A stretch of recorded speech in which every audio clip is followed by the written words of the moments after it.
In the heart of a great green land, there was a village named Omuwo. The huts were made of red earth and strong thatch, standing together like a big, warm family. In Omuwo, the sun was a friend, and the days were filled with laughter and the sound of children playing. But when the sun went to sleep and the moon climbed into the sky, a hush fell over the village. The elders, with faces as wise as ancient trees, would gather the children.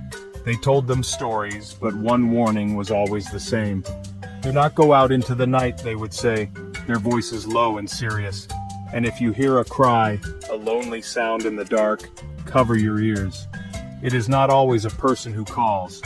The elders spoke of spirits that lived in the deep, dark bush. These spirits, they said, were clever and full of tricks. They could mimic the sound of a lost lamb or even a crying baby.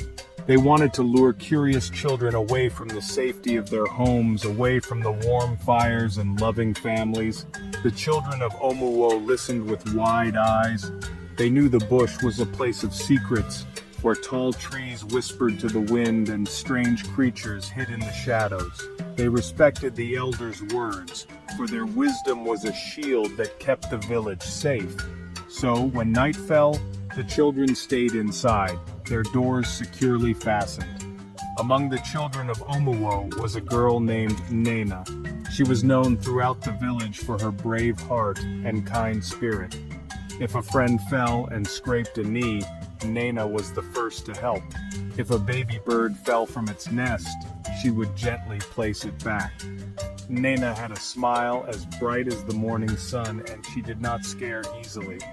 She listened to the elders' stories about the night spirits, but deep inside, her curious mind was full of questions. She loved her village and respected the elders, but she thought, what if someone is truly lost? What if a child is hurt and needs help? Surely a kind heart should answer any cry for help. Nnena's kindness made her doubt the scary stories. She believed that goodness was stronger than any trick a spirit could play. She would often sit by the fire and think about the warning. A spirit that cries like a baby? It sounded like a tale to frighten children into behaving. She reasoned that a real person in trouble would sound just the same. Her bravery was not foolish, but it was tied to her great compassion for others. She promised herself that if she ever heard a cry that sounded real, she would not ignore it. She would be the one to go and see, to offer a helping hand, because that is what a kind person does. One night, the moon was just a sliver of light in the dark sky. A deep silence settled over Omuwo, and everyone was asleep in their beds. Nnena was resting, but a strange feeling kept her from deep slumber. Suddenly, a faint sound drifted through the cracks in her window. It was a soft cry, like a very small child who had lost its mother. It sounded so real, so full of sadness, that Nnena's heart ached to hear it. She sat up in her bed, her ears straining to listen. The cry came again, a little louder this time, seeming to float on the night breeze from the direction of the bush. Nnena remembered the elders' warning. Their serious faces and solemn words echoed in her mind. "Cover your ears," they had said. "It is not always a person who calls." She hesitated, her hand clutching the thin blanket. But then the cry came once more, a desperate, lonely sound that tugged at her kind heart. She pictured a small child, alone and afraid in the dark. How could she stay in her warm bed while someone was suffering? Her doubt about the old stories returned stronger than ever. This was not a trick, she told herself. This was a real person, and they needed her help. Her bravery pushed aside her fear. Slowly, quietly, Nnena slipped out of her bed. She moved like a cat, careful not to wake her family. She unlatched the heavy wooden door, which creaked softly in the silent night. The cool night air touched her skin, raising goosebumps on her arms. She stood at the edge of her home, looking out into the profound darkness that surrounded the village. The cry echoed again, clearer now, pulling her forward. It seemed to be coming from just beyond the first line of trees. Taking a deep breath, Nnena stepped out of the safety of her home and followed the sound into the unknown. Her bare feet made little sound on the soft earth as she entered the bush. The tall trees loomed over her, their leaves rustling like whispers. The familiar path she knew during the day looked strange and frightening at night. Shadows danced and twisted, looking like strange creatures in the faint moonlight. But Nnena kept going, her eyes and ears focused on finding the source of the cry. "Hello?" she called out softly. "Is someone there? I am here to help." The only answer was the crying sound, which now seemed to be a little farther away, leading her deeper and deeper into the tangled forest. As Nnena ventured further from her village, the bush grew thicker and darker. Thorny vines snagged at her clothes, and strange night insects buzzed around her head. The crying sound was her only guide, but it was a playful, cruel guide. First, it would sound like it was right beside her, just behind a large baobab tree. But when she hurried to the spot, she would find nothing but empty space. Then the cry would echo from her left, then from her right, moving all around her. It was like a game of hide and seek, but Nnena was starting to feel that she was the one being hunted.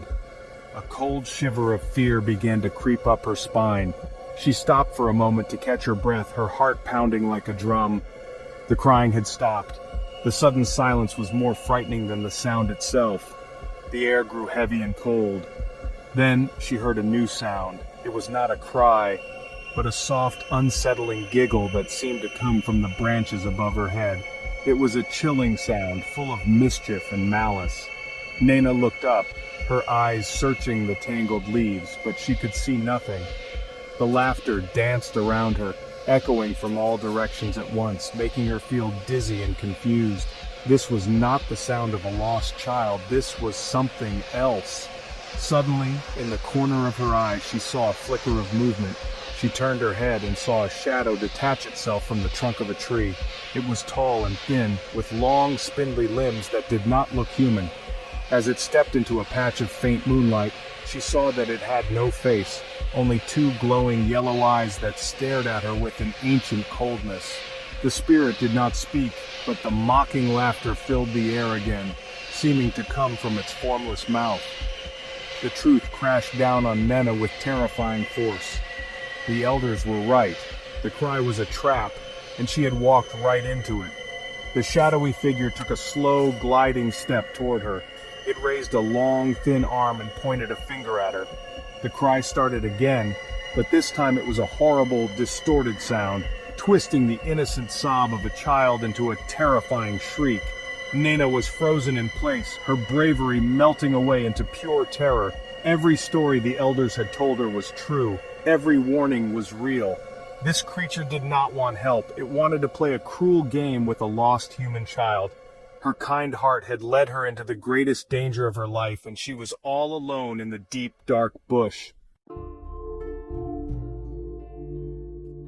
A surge of pure survival instinct finally broke the spirit's hold on Nnena. She let out a small scream, turned, and ran. She did not look back.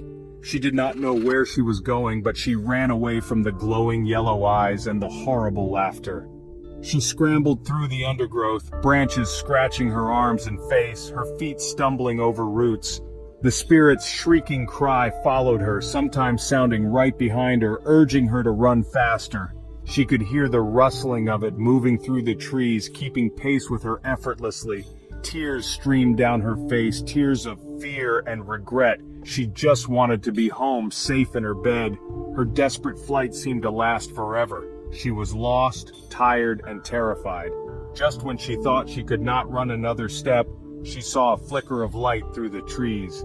It was the warm, orange glow of torches. As she stumbled out of the bush and into a clearing, she saw the worried faces of the village men. Her father was at the front, his face filled with fear and relief.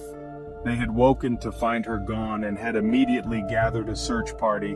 Nnena collapsed into her father's arms, sobbing uncontrollably. When she finally looked back toward the bush, the shadowy figure and its terrible cries were gone, having vanished back into the night. Nnena was brought back to Omuwo, safe but forever changed. The girl with the bright smile and endless questions was gone. In her place was a quiet, solemn child who rarely spoke. She would sit by the fire for hours, staring into the flames. The memory of the glowing yellow eyes burned into her mind. The other children would try to play with her, but she would only shake her head. The elders looked at her with sad, knowing eyes. They did not need to say, "We told you so." The haunted look on Nnena's face was a more powerful lesson than any story they could ever tell. One evening, as a new group of young children gathered to hear the nighttime tales, Nnena finally spoke.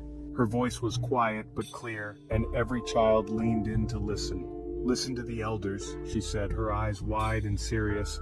"Not every cry you hear in the night is a call for help." She paused, took a shaky breath, and delivered her final chilling warning.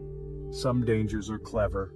They wear a mask of sadness and use the voice of a child to trick you."